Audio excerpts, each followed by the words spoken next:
Desde estos instantes, iniciamos Tu Candidato 2021. Espacio en el que conocerás las propuestas de los principales candidatos al Congreso y la Presidencia de la República. Entrevistas, análisis y toda la información para que puedas emitir tu voto informado y responsable este 11 de abril. Tu Candidato 2021 a través de RCR, Red de Comunicación Regional, la red que comunica y une al Perú. Hola, ¿cómo están? Bienvenidos a su programa Tu Candidato 2021. Soy José Ignacio Beteta, presidente de la Asociación de Contribuyentes del Perú. Y hoy damos inicio a este primer programa en el que vamos a entrevistar a candidatos al Congreso y a la Presidencia. Y para conducir este programa me va a acompañar Gustavo Nakamura, a quien también tenemos con nosotros de manera virtual, pero también listo para empezar. ¿Cómo estás, Gustavo? Hola, José Ignacio, qué gusto compartir contigo este espacio que parecía un sueño, hoy se hace realidad. La virtualidad nos ha tocado estar de esta manera, ¿no? Uno tiene que estar en cabina y otro en casa, porque por el tema de los contagios y lo que está yendo, pero la verdad que es un gustazo que la Asociación por Contribuyentes y el Centro de Innovación de Políticas Públicas que dirijo juntos podamos unir esta iniciativa por el bien de nuestro país y escoger bien a nuestros candidatos, ¿no? Escogerlos, conocerlos, darles esta vitrina importante. La verdad que un gustazo y me alegra que se te asienta muy bien el lugar donde estás ahí en este momento. Gracias, Gustavo. Y efectivamente esto es un esfuerzo de la Asociación de Contribuyentes del Perú, del Centro de Innovación en Políticas Públicas y también de la Fundación Naumann, la Fundación Friedrich Naumann, que es uno de los auspiciadores, colaboradores de este espacio que vamos a tener semanalmente todos los sábados a esta misma hora. Y por eso tenemos hoy día con nosotros en este primer programa a Jörg Denner, director y líder de la sede en Lima y para los países andinos de la Fundación Naumann, y a quien le damos el pase para que nos dé unas palabras de bienvenida. Muchas gracias, Jörg, por estar con nosotros. Muchas gracias, José Ignacio, muchas gracias a Gustavo. Es siempre un honor trabajar con ustedes. Y la Fundación Naumann trabaja acá en Perú con los países andinos. Manejamos 6 países: Venezuela, Bolivia, Colombia, Ecuador, Chile y Perú. Trabajamos en todos estos países en los temas clásicos que son libertad y democracia, derechos humanos y Estado de Derecho y claramente una economía de mercado. Y especialmente en Perú trabajamos en los temas Smart Cities, educación y también Estado de Derecho y derechos humanos y claramente con la economía. Eso es en breve en donde trabajamos. Jörg, antes de ya empezar con el primer debate de este programa y arrancar con los invitados, ¿cómo ves tú la situación en el Perú? Tú ya tienes ya 2 años en este país trabajando con nosotros. En este momento, ¿qué es lo que sientes? ¿Cuál es tu opinión al respecto de la coyuntura? Mira, nosotros decidimos abrir la oficina en Perú porque Perú tenía los datos económicos muy buenos en estos 6 países juntos con Chile, pero con la pandemia tenemos una situación grave y Perú tiene la tasa más alta de muertos de COVID y también tiene una caída, una recesión de economía más grave y grande en todo el mundo. Entonces estamos en una situación muy difícil y también con la información que recibimos ahora del gobierno también estamos en una situación que es muy difícil porque casi cada día recibimos otra información cuando llega la vacuna y en qué cantidad. También la gente está perdiendo la confianza en este momento. De acuerdo, y por eso es muy importante retomar y abordar el tema de las elecciones de abril del 2021 con mucha intensidad, digamos, y con mucha profundidad también, dándole a la gente, a la población que van a ver y escuchar este programa, la opción de conocer a los candidatos que van a postular en estas elecciones. Gustavo, ¿tú cómo ves la situación del país en este momento? Sí, yo coincido con Jörg, la situación ha sido nada fácil. Hoy por hoy vivimos una situación complicada. La pandemia ha develado las grandes brechas que tiene el país. y estamos seriamente amenazados con temas populistas, ¿no? Eso hay que decirlo. Mucha demagogia se está viendo en los políticos, no en todos, pero en su gran mayoría, lamentablemente. Creo que el país no puede retroceder y creo que ahora toca unirnos los que pensamos de esta forma, los que queremos el Perú realmente, y avanzar, ¿no? Y avanzar, porque no es nada fácil lo que estamos viviendo, y la verdad que también aprovecho yo a agradecerte por la confianza que has tenido con nosotros, con las dos instituciones, para apostar por esta iniciativa, ¿no? Y abrir la cancha a todos, como digo, José Ignacio. En este momento creo que hay que escuchar, hay que conocer a los candidatos, pero también recordar nuestra historia, de dónde hemos salido, a dónde hemos llegado y qué queremos como país, ¿no? Eso es importantísimo, creo yo. De acuerdo. Y bueno, a partir de ahora, junto con todas las personas que nos van a seguir y van a estar junto a nosotros en este programa, vamos a poder entrevistar no solamente a candidatos y candidatas al Congreso, sino también, ojalá, esperamos, ya hemos pasado invitaciones, a candidatos a la presidencia. Este programa va a ser semanal, así que ustedes van a poder ser parte de Tu Candidato 2021 y comunicarse con nosotros también a través de nuestras redes sociales para decirnos, por ejemplo, qué candidatos están postulando por sus regiones, contarnos cómo van las elecciones en sus regiones, y nosotros lo tendremos en cuenta para poder invitar a sus candidatos a este programa. Este programa se va a transmitir además también, gracias al esfuerzo de la Red de Comunicación Regional, a varias regiones del país, a muchas radios locales, así que vamos a estar en contacto con todo el Perú. Y bueno, sin más, después de esta introducción, creo que sería bueno, Gustavo, ya empezar con nuestros primeros invitados, ¿sí? Por supuesto, vamos a los invitados, pero si te parece, vamos a una pausa para poder ya invitarlos y que entren de lleno a estos primeros dos invitados que han tenido la valentía de estar con nosotros. Excelente. Volvemos en unos segundos. Ya retornamos con Tu Candidato 2021.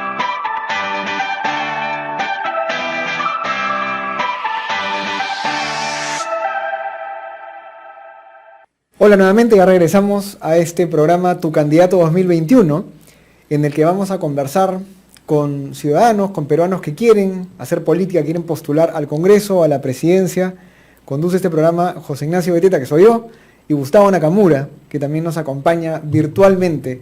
A partir de este sábado, todos los sábados vamos a tener diálogos y debates con candidatos tanto al Congreso como a la presidencia. Así que toca hoy día tener a nuestros primeros invitados, a los invitados inaugurales de este programa.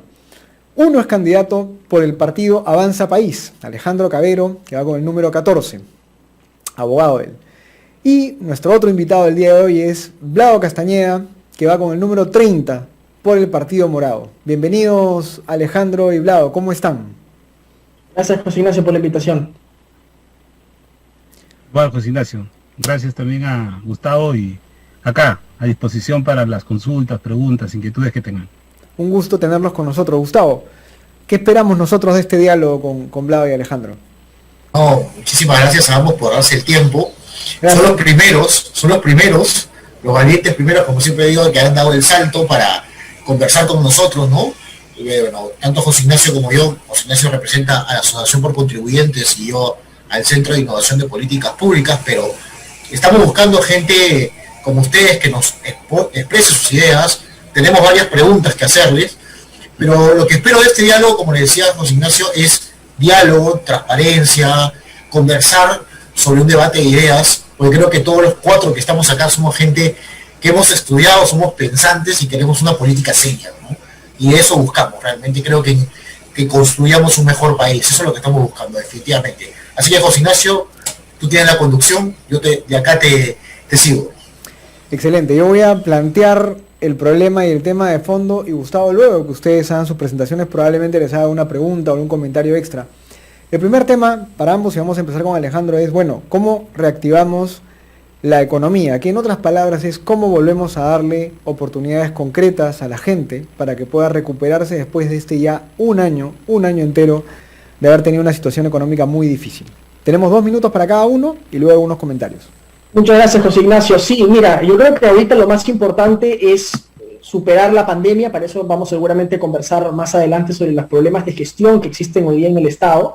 Pero la economía es básicamente un sistema de confianza, ¿no? Cuando a uno le dan un billete de 10 soles, ese billete no vale por el papel que tiene, sino porque hay un sistema de confianza que alguien más le acepta que eso vale 10.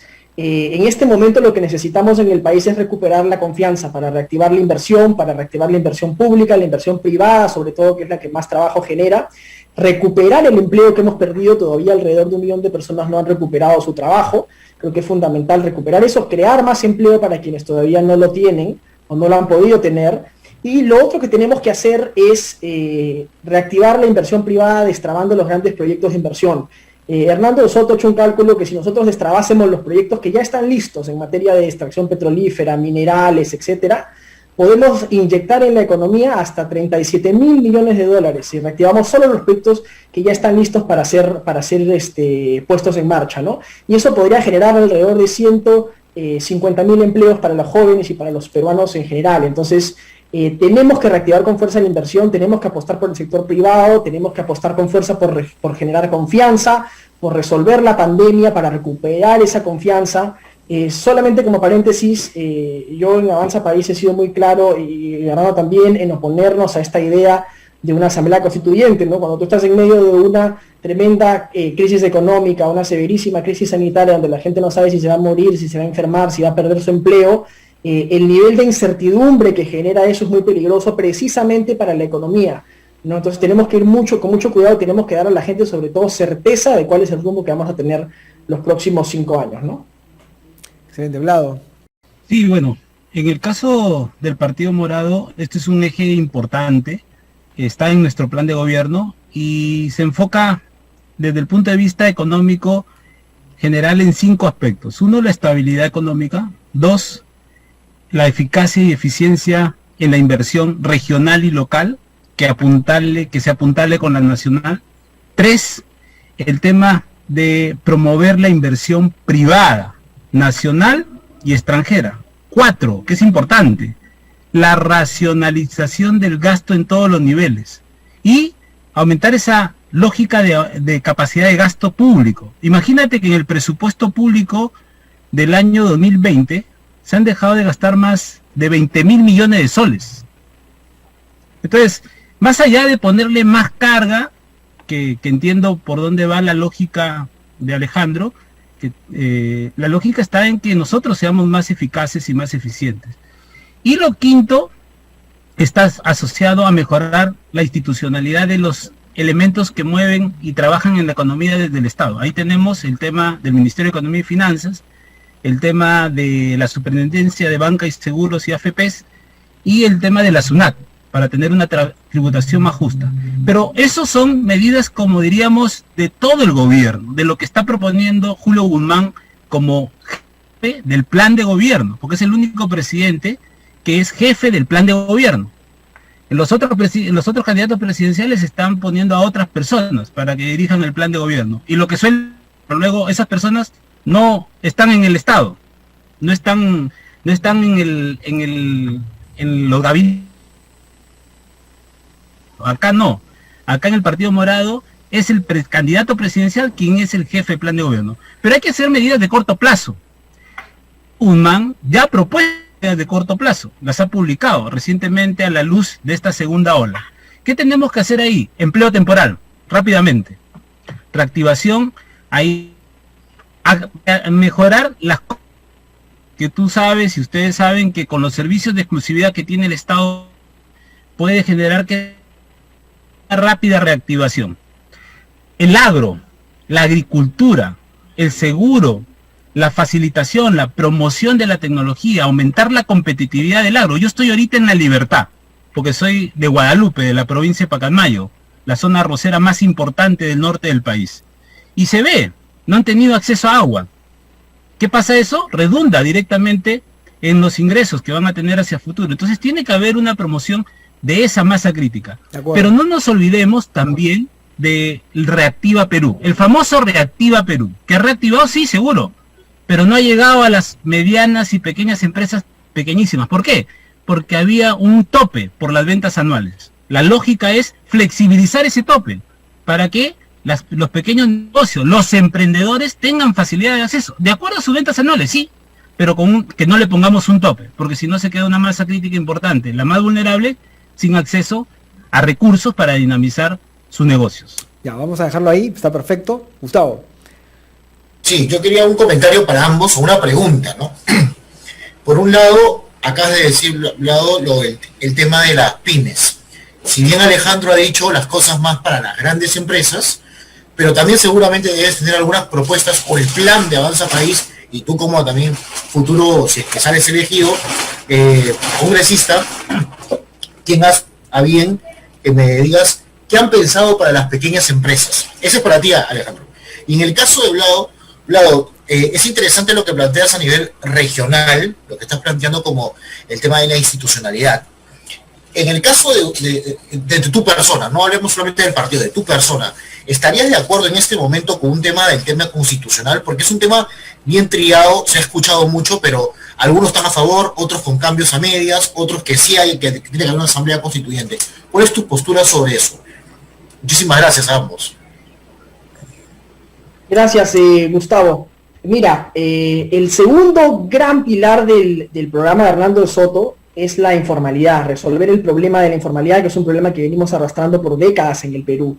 Y la informalidad no significa otra cosa que tener dos países paralelos, tener un país donde el 70% de la gente respeta un derecho que no emana del Estado y no tiene las mismas oportunidades que todo el resto para participar en igualdad de condiciones de la economía de mercado, sobre todo las pequeñas y medianas empresas, ¿no? Que el día de hoy son la gran mayoría de empresas y el 60% de los peruanos trabajan en unidades productivas de menos de 5 personas.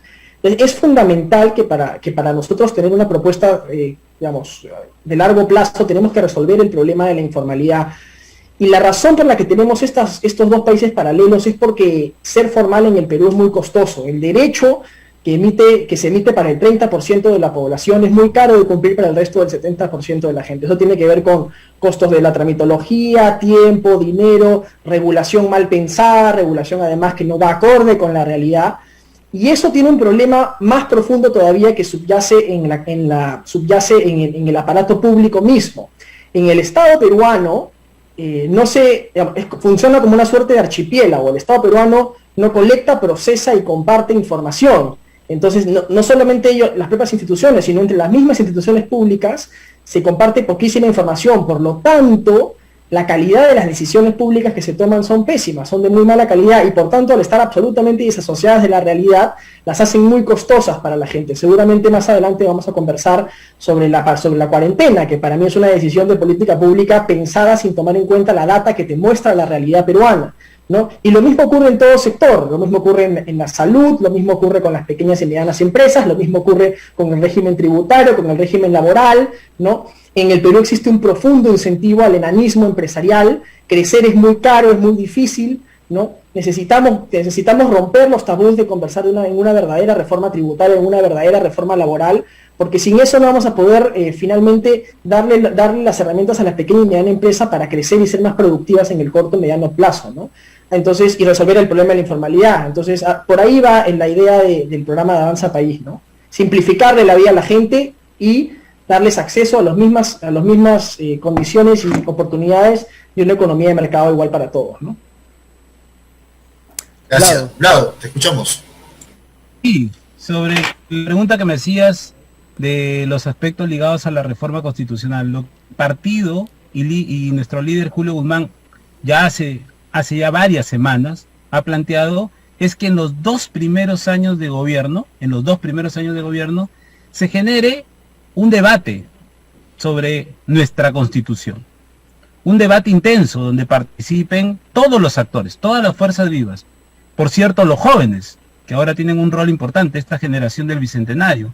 También connotados profesionales de diferentes intereses para poder discutir, debatir si necesitamos o no un nuevo.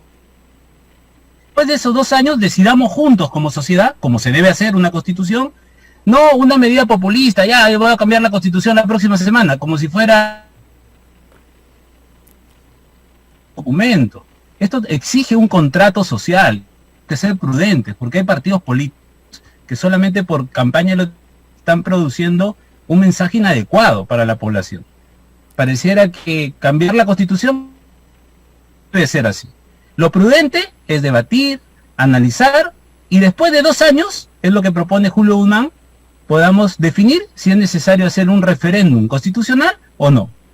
Hay temas que sí hay que reformar en la Constitución. Te voy a poner un ejemplo. Hoy en día, y yo, por mi experiencia de haber sido asesor de gestión política y estratégica en el Ministerio de Salud, siempre he escuchado el tema de la doble percepción. A veces un profesional, un psiquiatra que trabaja para el MINSA, no puede ir a trabajar a salud. O viceversa. Un anestesiólogo, que faltan un montón. O ahora, un intensivista, no puede estar en 2 entidades públicas. ¿Por qué? Por la doble percepción. ¿Y dónde está eso? En la Constitución. O sea, ¿hay cosas que reformar en la Constitución? Yo creo que sí.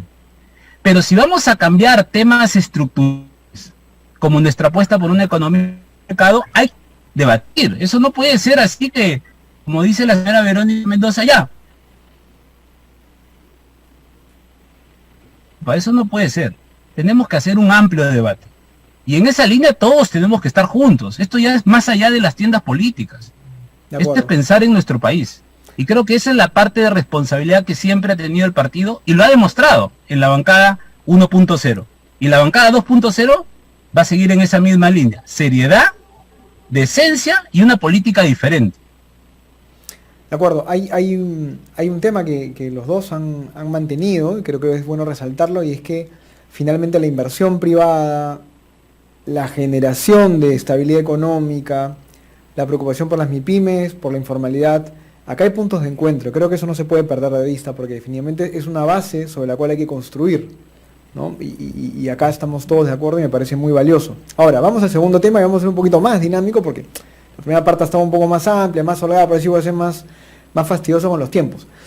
Para poder desarrollarnos económicamente y tener esta estabilidad de la que tanto nos hablan y seguramente con buenas intenciones ustedes, lamentablemente la primera seguridad va a ser estar vacunados, sentirnos seguros en cuanto a salud.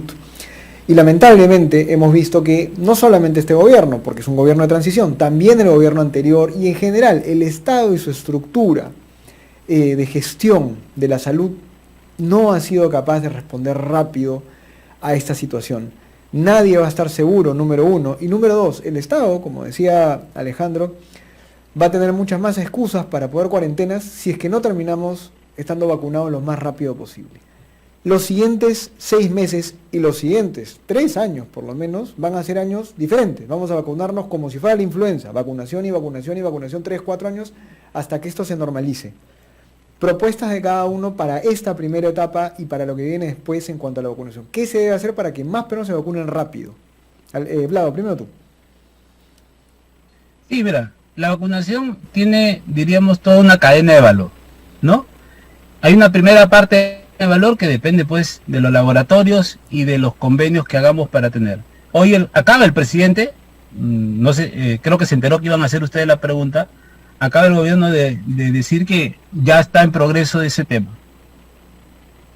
Es cierto que tenemos que exigirle a los ministros, a la ministra de la Presidencia del Consejo de Ministros, que es una persona que conoce de gestión pública, al ministro de Economía y Finanzas, que conoce de gestión pública de hace años, a la ministra de Desarrollo e Inclusión Social, que conoce, a la ministra Pilar Macetti, que conoce, que le pongan esfuerzo a sus funcionarios abajo, ahí donde nosotros, creo que los 4 de alguna u otra forma sabemos, una buena trazabilidad. Si es que tú no estás con el chicote dando, tienes que, yo de mi experiencia, y ustedes de repente saben, he trabajado mucho tiempo en el Estado, y las veces que a mí me han requerido para sacar temas adelante, y lo he hecho con rapidez, es porque uno tiene que estar detrás, haciendo que el Estado se mueva. Ahora, con el poder que vamos a tener como congresistas, espero, con esa sabiduría, con ese conocimiento que yo tengo del Estado, fiscalizar para que eso se mueva. Porque como muy bien lo comentas, esto no va a acabar hoy. Esto va a necesitarse desarrollar con mayor amplitud. Lo segundo, que es importante, hay que aprovechar toda la capacidad, hay que poner el hombro todos. La sociedad civil, las iglesias, el sector privado, el Estado. ¿Por qué? Porque sabemos que el Estado tiene ineficiencias, tiene ineficacias, pero es el Estado el que te tiene que vacunar. Si es el Estado que tiene que vacunar, hay que darle todo el soporte, porque encima, nuevamente, de un gobierno de transición o de un color político, de quien sea el próximo presidente o presidenta del país, esperemos que sea Julio Guzmán, ¿no? Esa es la intención que tenemos todos nosotros. Tenemos claro que hay que trabajar con todos, porque el error que ha habido antes, y acá quiero puntualizar una cosa, el primero que habló de la vacunación es un candidato ahorita al Congreso, hace muchos meses. El primero que debió asegurar los contratos de vacunación fue ese candidato ahora del Congreso. Entonces, ahora que no me vengan a exigirle a un gobierno de transición rapidez. Sí es cierto que hay que exigirle que trabaje en mover todo, pero el error anterior yo creo fue no confiar en el sector privado, no confiar en la sociedad civil, no confiar en el tejido social que a veces tienen organizaciones como las iglesias. Tenemos que aprovechar eso y poner todo el Estado a disposición. Y una cosa, si hay una ineficiencia o una ineficacia en ese proceso, porque es la primera vez que vamos a vacunar con la intensidad que se necesita, a pesar de que somos uno de los primeros países en vacunación de los otros tipos de enfermedades, lo que hay que hacer es tratar de meterle más eficacia a las otras partes del proceso. Es gestión lo que hay que hacer. Muchas gracias, Lau. Alejandro. Mira, coincido en que lo fundamental en el caso de la pandemia es mejorar la capacidad de gestión que tiene el Estado. A mí me parece insólito que a un año de la pandemia todavía no hemos aprendido las lecciones más básicas que nos han dejado la pandemia. O sea, no podemos ni siquiera somos el único país en América del Sur que somos incapaces de proveer oxígeno a los ciudadanos, ¿no? El año pasado en el sector salud se han devuelto recursos, José Ignacio Gustavo Lago, por el valor de 8.000 camas UCI. Hemos devuelto plata, ¿no? O sea, la incapacidad de gestión es alucinante. Y esto es culpa evidentemente de Vizcarra, que él no ha tenido la menor capacidad de gestionar a un año de la pandemia cosas tan básicas. En Estados Unidos, cuando apenas se descubrió la pandemia, el gobierno se asoció con el sector privado y mandó a General Motors a producir ventiladores mecánicos, ¿no? Acá en el Perú hemos sido recontra, no hemos querido confiar en el sector privado y lo hemos visto como un enemigo antes que verlo como un aliado. El día de hoy lo seguimos viendo como un enemigo. Es el tema de que no querramos que el sector privado pueda involucrarse en el proceso de vacunación. A mí me parece pura ceguera ideológica. Finalmente, cada vacunado que se pueda vacunar por el sector privado con su dinero es un peso menos sobre los hombros del Estado y una vacuna más que el Estado le puede dar a alguien con mucho menos recursos o mucho más vulnerable, ¿no? Y dicho sea de paso, es un peruano que nos lleva a sumar, a alcanzar la inmunidad de rebaño que todos necesitamos para no contagiarnos ni ser contagiados. Y es una cama UCI menos que se va a necesitar utilizar. O sea, finalmente creo que, y hay cosas, y en eso sí yo aquí tengo que discrepar con Plau, hay cosas que a 2 meses de gestión el presidente Sagasti ya pudo haber solucionado. El tema del oxígeno me sigue pareciendo a mí increíble, ¿no? O sea, eso no te debe tomar más de 1 mes en solucionar. Y una cosa importante con el tema de la pandemia y de la cuarentena en específico, es que la cuarentena no nos va a servir de nada si es que nosotros encerramos 2 semanas a los ciudadanos sin hacer nada en el sistema de salud. La cuarentena finalmente, pero lo único que sirve realmente es para ganar tiempo, es para aumentar la capacidad hospitalaria en el momento en el que tú pones a la gente en cuarentena. Si al día 16 levantan la cuarentena, la gente se vuelve a contagiar, ¿no? Necesitamos en este momento un plan para potenciar las camas UCI, para potenciar los ventiladores, para traer oxígeno, para ampliar la capacidad de los hospitales. No un plan, necesitaríamos estar creando hospitales de campaña y no campos de concentración para la gente que está retenida 4 horas es que la detienes en la calle, ¿no?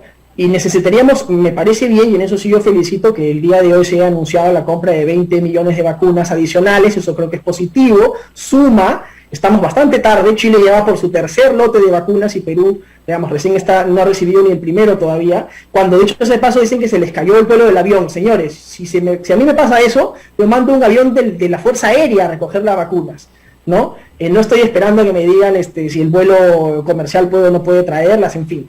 Creo que nos falta mucho más proactividad, mucho más capacidad de gestión y mucho más capacidad de iniciativa para no mandar a la gente a encerrarla, sino para salir a cazar el virus. Deberíamos estar haciendo pruebas masivas para identificar a la gente, deberíamos ampliar los horarios de atención de los centros comerciales, de los supermercados, ¿no? En vez de achicar el horario en el que la gente puede salir a la calle, deberíamos dejar que si alguien quiere ir al supermercado a la 1 de la mañana y estos atiendan 24 horas para no contagiarse, debería ser lo más inteligente. O sea, creo que tenemos que pasar de una cuarentena a lo bruta a una cuarentena inteligente, bien pensada, con medidas mucho más evaluadas.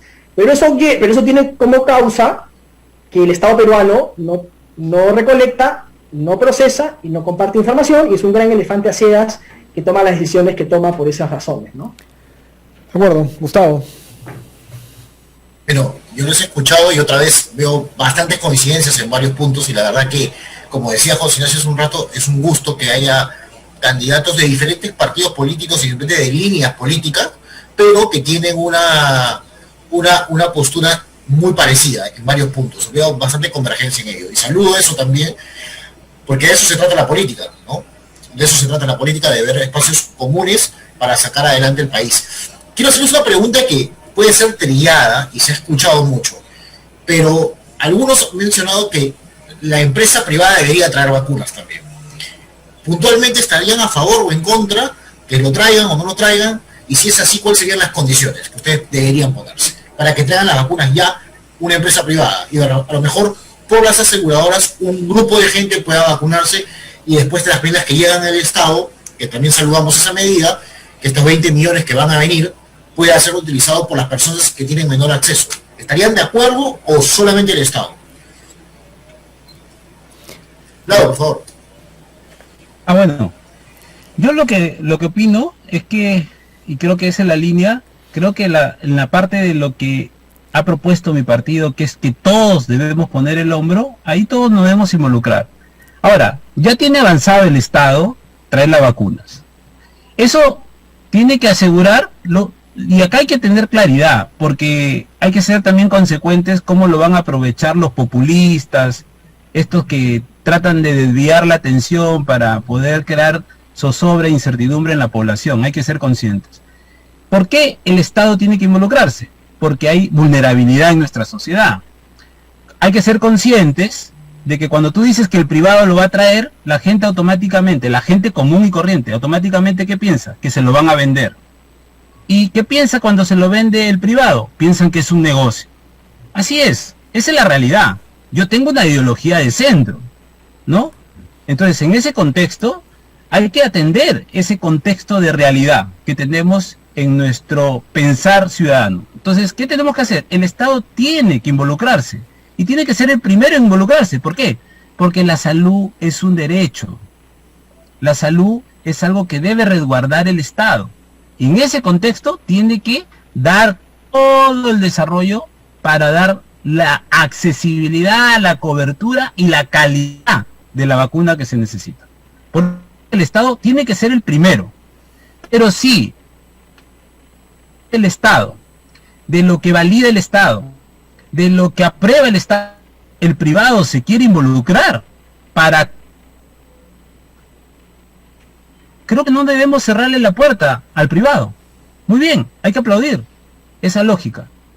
Pero recuerden muy bien, una cosa es el rol subsidiario del Estado, y otra cosa es que el Estado frene el rol que puede tener el privado en este contexto. Esta es una guerra que estamos viviendo, y tenemos que aprovechar todas las capacidades y todos los recursos que tiene la nación.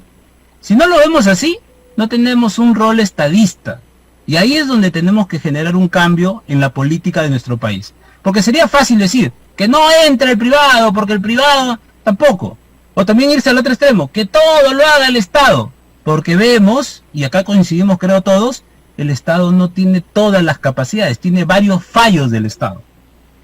Y en ese contexto, sí vale la pena ir por una aproximación del mercado. Pero creo que la responsabilidad para atender la vulnerabilidad social que tiene hoy el país es que el Estado haga su mejor labor. Y para poder hacer esa mejor labor, use ciertas capacidades del privado para complementar, claro, lo tiene que hacer. ¿O acaso no se puede trabajar la distribución con ayuda privada? Sí se puede. O sea, no solamente es la venta, no lo vemos solamente en ese punto. Hay diferentes partes de toda la cadena de valor, claro, donde el privado, la sociedad civil, la iglesia puede colaborar. Ahí es donde tenemos que poner la pauta de este enfoque de desarrollo que tenemos que proporcionarle al país. Bueno, Alejandro. Una cosa interesante que se hizo durante la primera etapa de la pandemia con respecto a los hospitales privados, por ejemplo, es que el Estado le reembolsaba a los hospitales privados hasta un cierto monto de lo que habían gastado en atender a pacientes que no eran necesariamente asegurados o que caían a los hospitales privados en medio del colapso de los hospitales públicos. Creo que en esta circunstancia, con respecto a la vacunación, se podría aplicar un esquema similar. Digamos, si bien el sector privado podría contribuir muchísimo a gestionarla, a traer mejor las vacunas, a, por ejemplo, a garantizar cadenas de frío, podría ser mucho más eficiente al momento de administrarlas.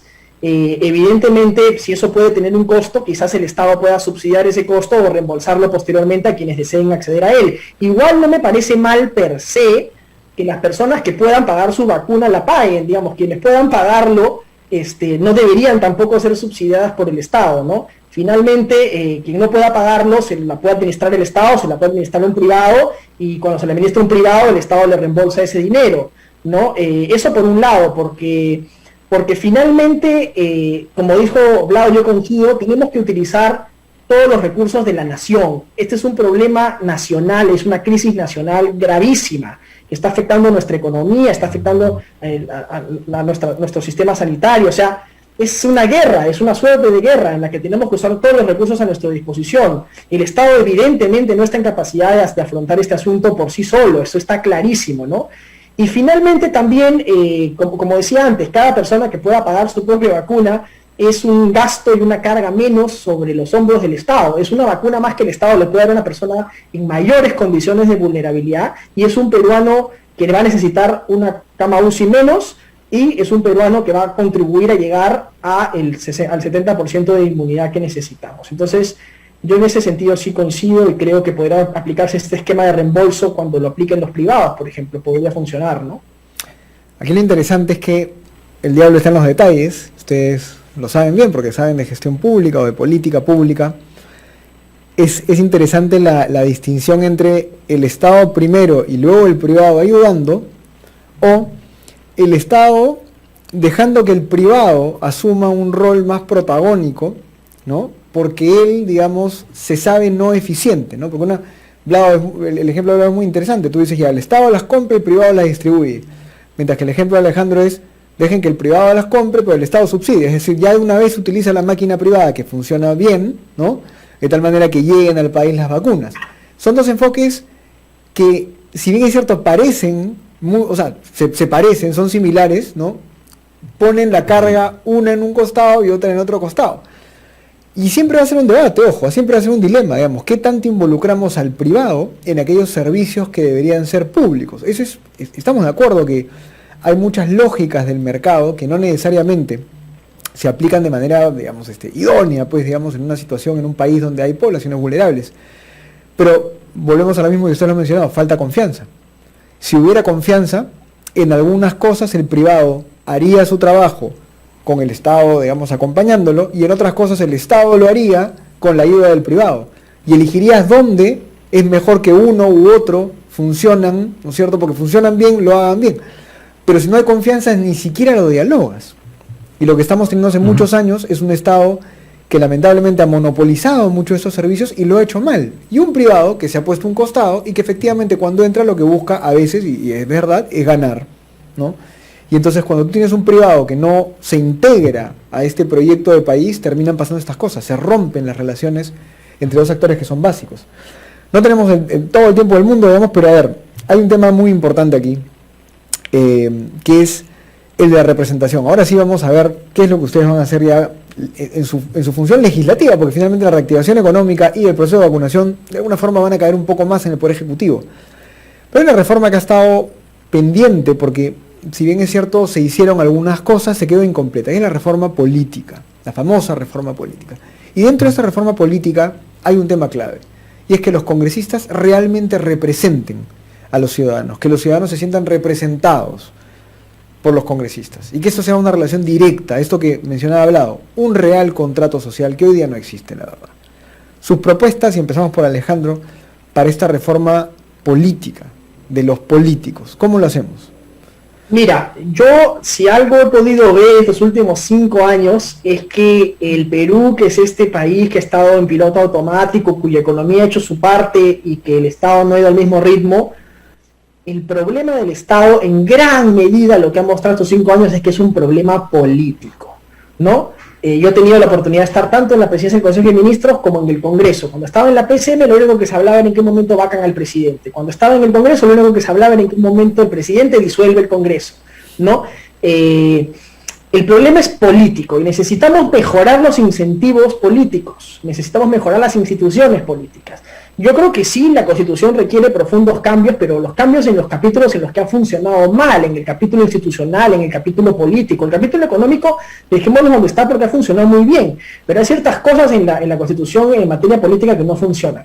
Y yo tengo 4 propuestas muy claras para poder mejorar la calidad de la representación en el Perú y los incentivos bajo los cuales los políticos tienen incentivos para rendirle cuentas a la gente y estar en constante contacto con la calle. La primera es que yo estoy proponiendo abiertamente la creación de distritos electorales uninominales, ¿no? Esto se ha debatido mucho a lo largo del tiempo, funciona en otros países, yo creo que podría funcionar en el Perú. En Lima tenemos 33 representantes. ¿Quién sabe cuál es el representante que resuelve sus problemas, ¿no? ¿Cuál de los 33 de Lima velan por el problema del medio ambiente, el transporte, la inseguridad en Lima? Se preocupan por si van a vacar al presidente, si van a regresar la OMP, desfalcar el Estado. No están preocupados con los problemas de los ciudadanos de Lima. Si los limeños supiéramos bien clarito, de acuerdo a una división demográfica de la ciudad en 33, por ejemplo, y yo supiera bien claro quién es mi congresista y a quién le tengo que pedir cuentas, esa relación sería mucho más fuerte y el representante estaría mucho más vinculado con lo que a mí me interesa y con resolver mis problemas. Eso primero. Segunda reforma, la bicameralidad. Creo que es importantísimo regresar a la bicameralidad. En el Perú, digamos, es mucho más difícil pasar leyes demagógicas y populistas por 2 cámaras que pasarlas por una cámara. La lógica de la unicameralidad del 90 era acelerar las cosas, porque necesitábamos reformas económicas, necesitábamos reformas antiterrorismo, la lógica era ir rápido. Hoy día, 30 años después, la lógica es necesitamos mayor reflexión, mayor análisis para aprobar las leyes. Entonces, volver a la bicameralidad es importante. Se le critica a la bicameralidad que es más burocracia, más gasto. Mentira. El Parlamento unicameral del año 90 tenía 240 legisladores entre senadores y diputados, 180 diputados, 60 senadores, y costaba 140 millones de soles. El Parlamento de hoy cuesta más de 500 millones de soles y solamente tiene 130 parlamentarios. Dicho sea de paso, Ecuador, Bolivia y Chile, todos países con menos población que Perú, tienen más congresistas que nosotros. O sea, además estamos subrepresentados. Entonces la bicameralidad es fundamental. Tercera reforma, el voto voluntario. El voto voluntario es importantísimo. En el Perú los partidos políticos sienten que tienen un pedazo de la torta asegurada. Que es fácil, puedes pasar al 5% si la gente decide en la cola que marque el pescado, de repente ahí por champa logramos hacer que yo salga elegido, ¿no? Y cuando los partidos políticos, si el voto fuese voluntario, tuviesen que convencernos a los ciudadanos de levantarnos un domingo para ir a votar por ellos, seguramente su capacidad de convencimiento, de comunicación, de organización, de movilización, sería mucho más potente. Y la lógica de salir a convencer al ciudadano en lugar de que el ciudadano tenga que ir por default a votar por ellos, cambiaría mucho la calidad de la política. Y por último, la última reforma que estoy planteando es la renovación por mitades del Congreso. Estos últimos años hemos visto pasmados cómo las peleas entre el Ejecutivo y el Legislativo han terminado en vacancias, en disoluciones, y finalmente lo que ha ocurrido es que los ciudadanos hemos visto plasmados cómo no podíamos hacer nada frente a este constante enfrentamiento, ¿no? Si nosotros hubiéramos tenido la capacidad de a mitad de periodo de decir, señor, ¿le damos a usted la mayoría o no le damos la mayoría en el Parlamento? ¿No? Seguramente se hubieran podido canalizar por vías más institucionales las enormes cajas de Pandora que hemos ido desatando estos últimos años debido a la crisis política. Esas son algunas de las 4 ideas que yo quiero dejar, que quiero llevar al Congreso y espero poder llevarlas adelante, ¿no? Gracias, Alejandro. Vlado. Bueno, mi prioridad es la universidad pública, ¿no? Pero dada la pregunta, voy a guiarme de lo que dice el plan de gobierno. El plan de gobierno, ¿dónde están los políticos? ¿Dónde están estos representantes que han generado poca credibilidad y desconfianza en la población? En el poder legislativo, en el poder ejecutivo, y ahí podemos hablar del gobierno nacional, gobierno regional y gobierno local, y también en la representación que tenemos que atacar ahí tenemos que atacar, mejorar las condiciones del poder judicial, para que no se repitan los cuellos blancos. El Congreso, el problema no es el Congreso El Congreso es una buena institución y necesitamos un Congreso del Bicentenario. Y ojalá que podamos entrar yo y Alejandro, que tenemos bastantes coincidencias, para mejorar y adecentar el Congreso, la probidad. Yo no tengo ningún antecedente penal, policial ni judicial. No tengo ningún procedimiento administrativo en mi vida, ningún procedimiento penal en mi vida, ninguna acusación fiscal en mi vida. Y teniendo más de 18 años de estando en el sector público. Probidad. La gente tiene que llevar probidad al Congreso. Porque si pone un comepollos, un robacables, un corrupto, un populista, no lo vamos a cambiar. Congreso. Y ahí el ejemplo está la Comisión de Ética. Mira lo que han hecho esta semana con Daniel Olivares y Alberto Belón. De una payasada, pues. Las personas que más han sacado el ancho por la generación bicentenario en épocas de hacer política son acusadas, teniendo 50 castos. Es más, un congresista de APP el día de la marcha estaba tomando en Loreto. Y era vocero de su partido. O sea, y a él no lo han investigado. Y a él no lo han metido a ética. Pero bueno, Congreso. Y la Comisión de Ética tiene que ser de personas externas. Ya hay un proyecto presentado por la bancada morada, antes del proceso electoral, para cambiar la Comisión de Ética. Y sea más independiente de los otorongos, que no quieren comerse entre ellos mismos, sino que actúan por indicación de sus jefes en contiendas electorales. Congreso. Y luego en el Ejecutivo, hablando del Ejecutivo en general, nacional, regional y local, ahí dos líneas tiene el partido. Fortalecer el papel de la Contraloría General de la República y llevarlo a organismo técnico especializado, la Autoridad Nacional de Transparencia, porque la transparencia es la que debe generar, diríamos, una medida disuasiva para ir contra la corrupción. Pero en ese contexto, ¿no? En ese contexto tenemos que fortalecer la capacidad política, esa forma de desarrollo de cultura democrática, y apostar por jóvenes o por nuevos políticos, como estamos ahorita en este momento discutiendo yo y Alejandro, y que tenemos coincidencia. En la parte política en Lima, que es la parte que me toca a mí, diríamos directamente, ahí tenemos una coincidencia que no sabía que Alejandro tenía, sino que yo voy a hablar también pienso en la representación, que tiene que ver en Lima. Creo que ahí coincidimos, la representación está mal, la representación política de los congresistas en Lima está mal. Yo reconozco las Limas, está la Lima Norte, la Lima Sur, la Lima Este, la Lima Centro. Esos tienen que volverse de repente distritos uninominales. Y ahí trabajar. No lo vamos a hacer distrito por distrito, Alejandro. Seguro lo discutiremos si entramos al Congreso.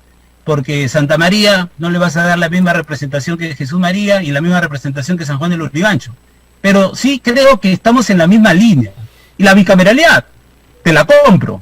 ¿Dónde firmo? Si lo presentas tú o lo presento yo. Firmamos juntos si quieres. Sí creo en esas cosas. Y la renovación también, porque pueden voltearse en cualquier momento los intereses personales. Ahí están los Acuña, los Pepe Luna, que todos han sido intereses personales. Por eso yo me he metido a ser un defensor de la universidad pública. Porque por la culpa de ellos se han dedicado a tumbársela a su dedo, a no querer la reforma universitaria y a minimizar las condiciones para el desarrollo de la universidad pública. Y entonces no es posible eso. Esos malos congresistas no deben volver al Congreso. Entonces, en esa línea, creo que sí hay posibilidad de trabajar juntos por el país. Y yo me quedo con esa reflexión. La reforma política va a darse si es que hay cambio de los políticos. ¿Y quién pone a los políticos en el poder? La población. Y la población tiene que informarse. Y agradezco de estar en este programa porque de eso se ha tratado la lógica en la que estamos nosotros abordando. Y no he tenido que tirarme un puyazo con Alejandro para dar una visión de lo que queremos hacia el país. Podemos tener nuestras diferencias, pero lo que está de por medio es el bien común. Es el respeto de tener ciudadanos de verdad, como dice Julio Guzmán, con los mismos derechos, con las mismas responsabilidades y con las mismas oportunidades. Eso es lo que quiere la gente. Y reducir toda la desigualdad. Eso es hacer política. Así es. Y con esas reflexiones y con las reflexiones de Alejandro, que han sido propuestas definitivamente muy concretas, vamos a dar por terminado este diálogo, esta conversación, para seguir avanzando, porque definitivamente en este programa, como ustedes saben, vamos a tener candidatos al Congreso de muchas bancadas, bueno, muchos partidos más bien ahora, y vamos a ver efectivamente cuáles son sus propuestas, si tienen una visión de país. Habrán entrevistas en las que sean un poco más diálogo como esta, otras que sean más un debate, pero siempre con la idea de buscar candidatos que, como tú bien dijiste, Vlado, cambien esta forma de hacer política. Estoy seguro que ustedes dos representan de alguna forma ese cambio. Muchas gracias por estar con nosotros, Alejandro y Vlado, en esta primera edición de Tu Candidato 2021, y seguramente nos vamos a ver más adelante y ojalá que los veamos en el Congreso representándonos. Muchas gracias por estar con nosotros. Muchas gracias, José Ignacio, Gustavo y Vlado. Gracias a ustedes. Gusto, Alejandro. Mucho. Nos vemos.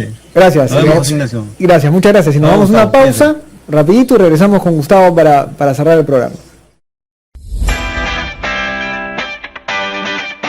Ya retornamos con Tu Candidato 2021.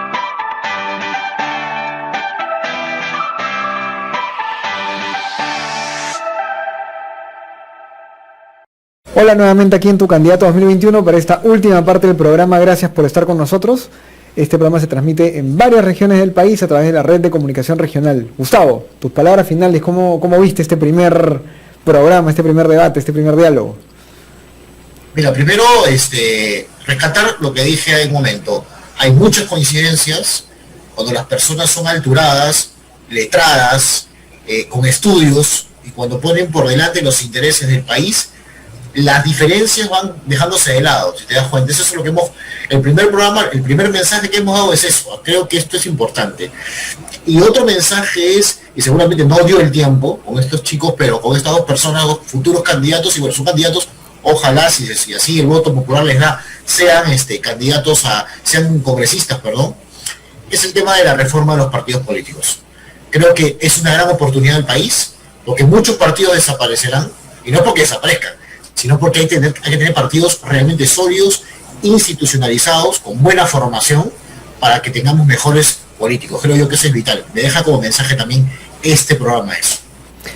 De acuerdo, sí, yo coincido contigo y efectivamente confianza, cambio en la forma de hacer política y definitivamente mucha información. Espero que ustedes que han estado con nosotros hoy día se hayan llevado ideas, propuestas, información para poder no solamente elegirlos a ellos, porque estos pueden ser no sus candidatos, porque están en otra región y no van a votar por ellos, sino también para ver más o menos cómo debería ser el perfil del candidato que tú estás buscando en tu región. Un Alejandro, un Vlado, son ejemplos de personas que pueden tener diferencias ideológicas, como nos dice Gustavo, pero que son personas por las cuales uno podría apostar. ¿Qué candidato cumple ese perfil en tu región? Está bien formado, sabe del Estado, tiene buenas ideas, comunica bien. Piensa en eso y definitivamente acompáñanos en la siguiente edición de este programa Tu Candidato 2021. Nos vemos la próxima semana. Muchas gracias. Hemos presentado Tu Candidato 2021. Bajo la conducción de José Ignacio Beteta y Gustavo Nakamura. Nos volveremos a encontrar la próxima semana, a la misma hora y por esta misma frecuencia. Tu Candidato 2021.